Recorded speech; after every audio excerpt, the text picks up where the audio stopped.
Hello and welcome to another Writerly Witterings. This time it's about a book again. The book is The Templar, the Queen and Her Lover. And if you're wondering what I've got a Tinner's Rabbit doing up there, well, go and look at the last video. The link's down there, I believe, and you'll find out all about Tinner's Rabbit. So, this book, wow, what's it about? Templar, the Queen and Her Lover. Basically, there'd been a small war between the English and the French, the War of San Sardos, and it was next to impossible for the English to negotiate a truce because the French were, as usual, quite a lot more powerful than the English. They had by far and away the biggest army, and they were thrashing our troops all the time. So, in the end, the king had a brilliant idea. He'd send the Queen over to France to try to negotiate a peace. Really good idea, because the Queen of England was also the sister of the King of France. So, in this book, Baldwin and Simon, who had got to know the Queen in the previous book, if you've read that, Dispensation of Death, go down, look down there, there'll be a link. Baldwin and Simon went with her to act as bodyguards with a number of other people. But this was a rather dangerous, scary journey.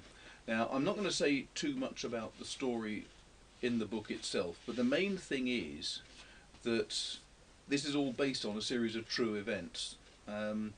After the demise of the Templars in 1314, it's said that when Jacques de Molay, the last Templar, was killed on a pyre, he was burned to death, he's supposed to have called to the King of France to go and join him within the year. And within a year, certainly it's true that the King of France had died. This is one of his sons. But when he was alive, there was a terrible scandal that rocked the whole of the French aristocracy, really, which was that Queen Isabella of England went over in the early 1300s, met her father, and while she was there, she gave presents to her sisters-in-law, 3 of them, and she gave them little silk purses that she'd embroidered herself. Nice little present. Next time she went to France, she discovered that none of her sisters-in-law had these little nice purses, but 2 knights, she noticed, wandering around at a party, were wearing them.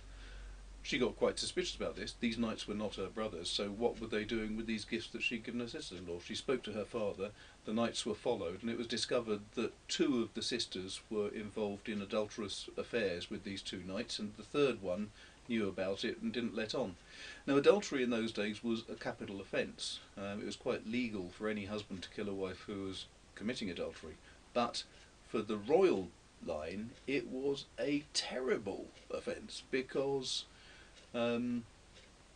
if you're royalty, it could mean that your bloodline is tainted forever, that if you've got any offspring that are supposed to theoretically become king or princes after you, then obviously if they're somebody else's children, that's not good news.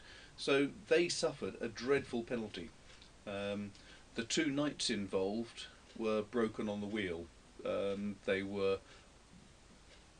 really badly tortured and killed in public.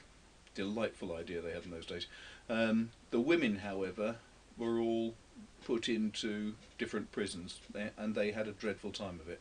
I won't go into any more detail than that, because all the details about the way that the women suffered and everything is all in here, and it is a significant part of the story.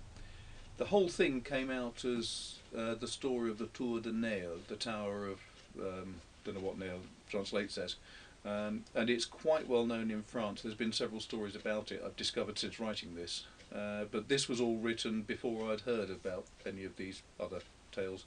So I had great fun writing it. This is one of those books where it was very different from my earlier books, because it was completely out of my normal comfort zone of Britain, as an example. It's the first foreign book I wrote, but I can strongly recommend this one. Really, really good fun. The history is just fascinating, and it's true, and that's the scary thing. It's all true. I've managed to weave a little crime story around some really horrific events in history. So, Templar, the Queen and Her Lover. Really good book.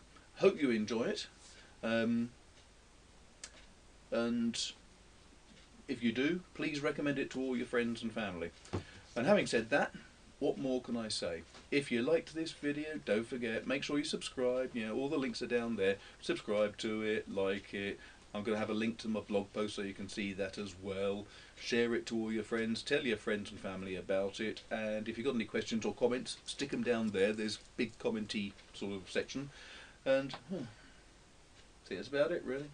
So, thank you very much for listening. I hope that was of some use. I hope it sold some books too, because I'm like that.